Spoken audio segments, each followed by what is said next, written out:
श्री नवनाथ कथासार अध्याय 28. पिंगलेचा अग्निप्रवेश. श्री गणेशाय नमः. श्री गुरु दत्तात्रेयांकडून अनुग्रह मिळाल्यानंतर आता फक्त 12 वर्ष संसार करायचा आणि मग सर्वस्वाचा त्याग करून तपश्चर्येस निघून जायचे असा निश्चय करूनच भर्तरी आपल्या सैन्यासह अवंतीस परतले. पिंगलेसह त्यांचा प्रपंच पूर्ववत सुरू झाला. एके दिवशी रात्रीचे भोजन झाल्यावर ते तिच्या महालात गेले असता तिने त्यांचे हसून स्वागत केले. त्यांना फुलांनी सजलेल्या सुवर्ण मंचकावर बसवले आणि त्यांच्याशी प्रेमाने गुज गोष्टी करू लागले. ते म्हणाले, प्रिये, तू माझी सर्वात लाडकी राणी आहेस आणि आपण दोघे देहाने वेगळे असलो तरी एकजीव आहोत. त्यावर ती म्हणाली, नाथ, तुम्ही माझे प्राण आहात आणि आपल्याला एकमेकांवाचून क्षणभरही करमत नाही.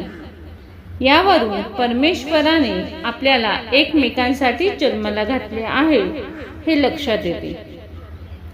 मी तुमच्याशिवाय माझा विचारच करू शकत नाही, म्हणून मला तुमच्या आधी मरण यावे अशी इच्छा आहे. तसे झाले तर मी स्वतःला भाग्यवान समजेन. ते म्हणाले, अगं, या गोष्टी त्या विधात्याच्या हातात आहे. आता तुझ्या आधी मला मरण आले तर तू काय करशील? ते ऐकून तिचा चेहरा उतरला. ती म्हणाली, असे अभद्र बोलू नका, मला ते सहन होत नाही.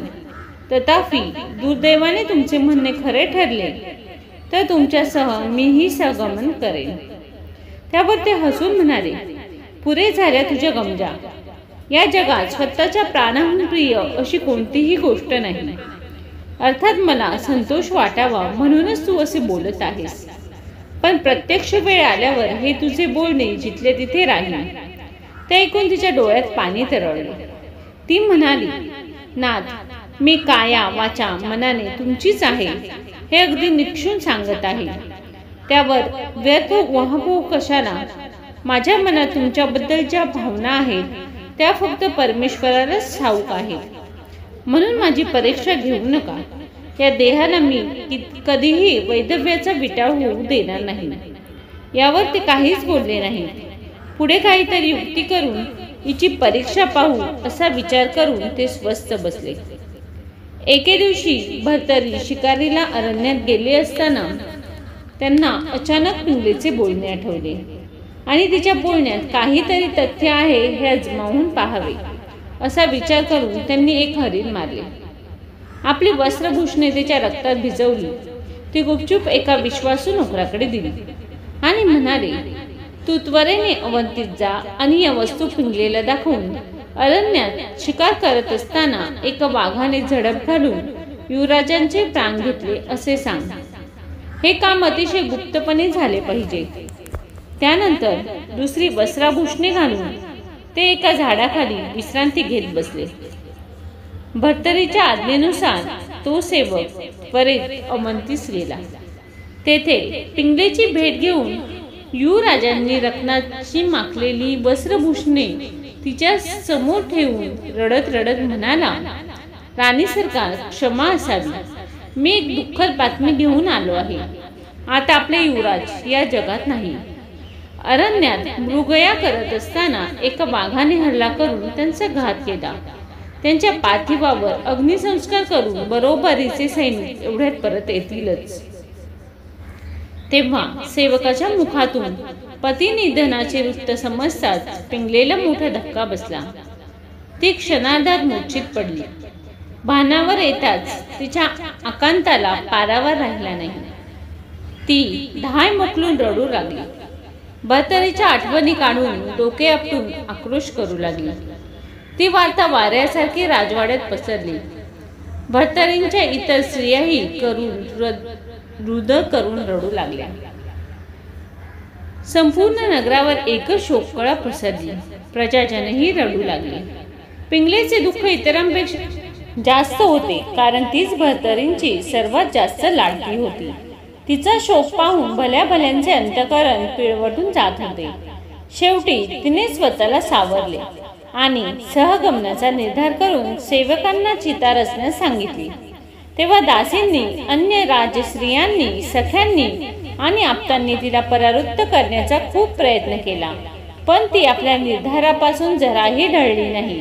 भर्तरींचा मुकुट, त्यांची वस्त्र, आभूषणे परिधान करून तिने सतीचे वाण घातले आणि आप्तजनांसह स्मशानात गेली। तिथे सर्वांचा आशीर्वाद घेतला। चिता तयारच होती। तिच्यावर भर्तरींच्या शवाऐवजी एक दगड ठेवण्यात आला होता। पिंगला येताच ती प्रज्वलित करण्यात आली। ती चितेसमोर उभी राहिली, सर्वांचा निरोप घेतला आणि हे प्राणनाथा, तुमच्या मालकीचा हा देह मी सर्व काळासाठी तुम्हाला अर्पण करते असे म्हणून सर्वांसमक्ष त्या दगदगत्या चितेत उडी घेतली। दुसऱ्या क्षणी त्या सर्व भक्षक अग्नीने चहूबाजूंनी वेढून तिला आपल्यात सामावून घेतले, पण त्या साध्वीच्या मुखातून वेदनेची एक खुणकाही बाहेर आला नाही। तिच्या पतिव्रत्याबद्दल धन्योद्गार काढून लोकांनी त्या चितेला नमस्कार केला आणि जड अंतकरणाने आपापल्या घरी गेले। संध्याकाळी मृगया आटोपती घेऊन भर्तरी आपल्या सैन्यासह नगराकडे निघाले। तोपर्यंत अंधार वाढू लागला होता।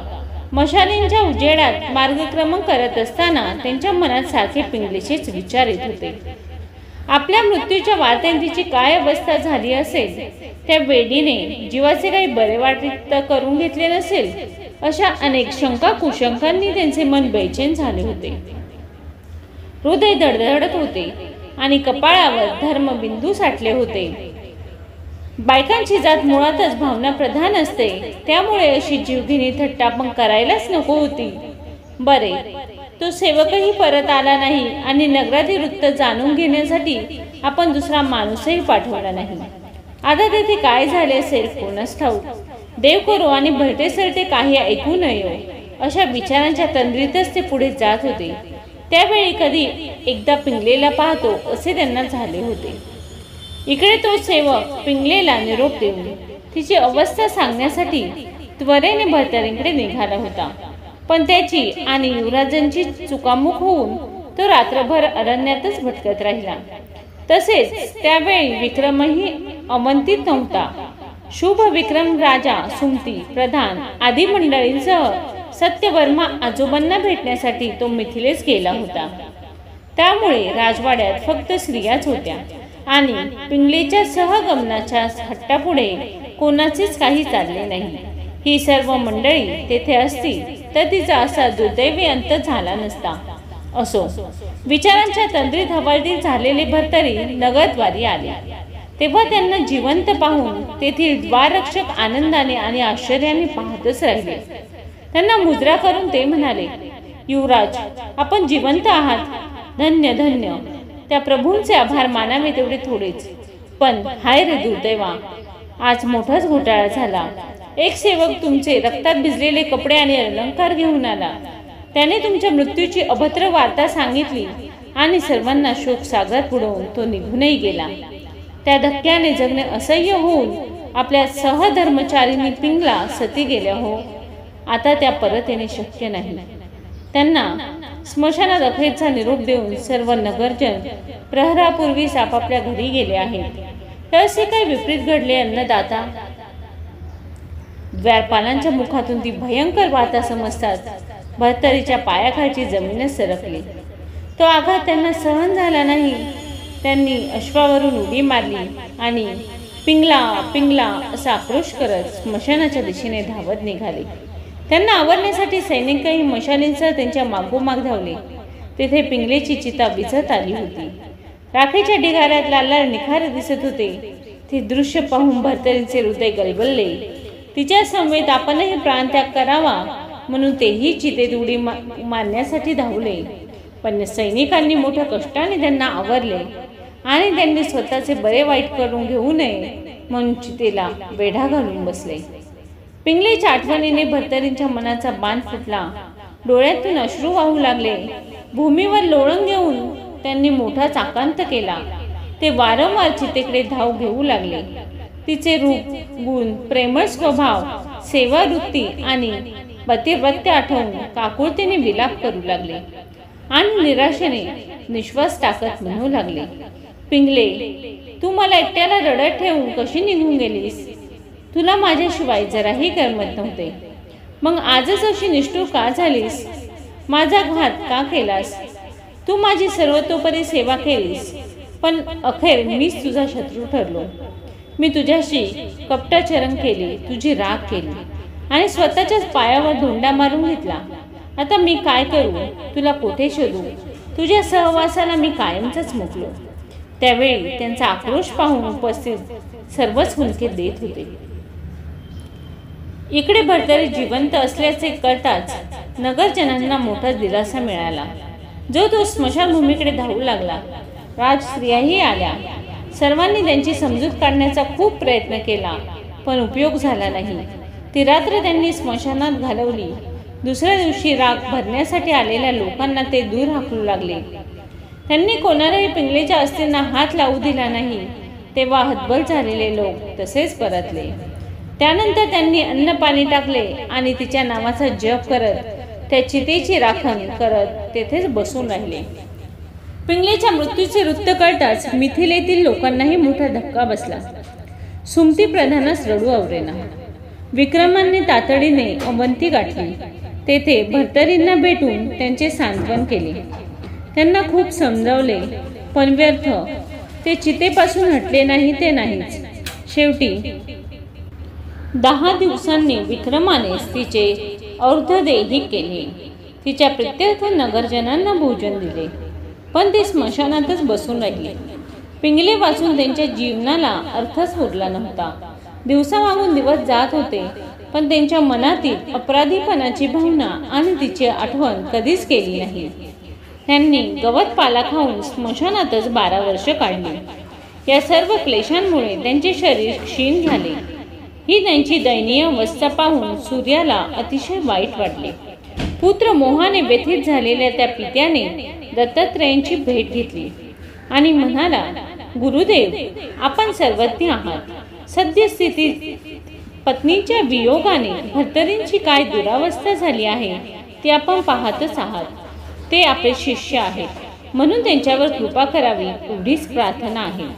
तेव्हा दत्तप्रभूंनी अंतर्ज्ञानाने सर्व प्रकार जाणून घेतला. भर्तरीची मरणासन्न स्थिती पाहून त्यांच्या दयेला पाझर फुटला. त्यांनी सूर्याला धीर दिला. म्हणाले, तेजोनिधी, चिंता करू नकोस. माझे शिष्य मच्छिंद्रनाथ यांचे शिष्य गोरक्ष महातपस्वी व प्रज्ञावंत आहेत. मी त्यांना भर्तरींकडे पाठवतो. ते युक्तीने बोध करून त्यांचे कल्याण करतील. श्री गुरूंच्या आश्वासनामुळे त्याला समाधान वाटले. त्यांचा निरोप घेऊन तो स्वस्थानी गेला. अध्याय 28 समाप्त. हा अध्याय ऐकल्याने गुणवान स्त्रीशी लग्न होईल, ती अखंड सेवा करेल, ही फलश्रुती आहे. व्हिडिओ आवडल्यास लाईक करा, सबस्क्राईब करा. धन्यवाद.